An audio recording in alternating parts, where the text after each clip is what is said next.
कैसे कटल है भातार संगे रात हो हमके पता दया जे साफ साफ बात हो। अरे बोला ना कैसे कटल है भातार संगे रात हो हमके पता दया जे साफ साफ बात हो।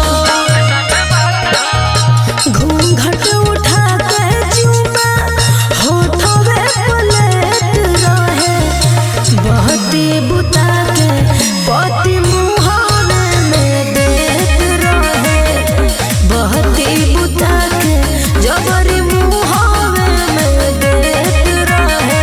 का हो का बताया का बताया का बताया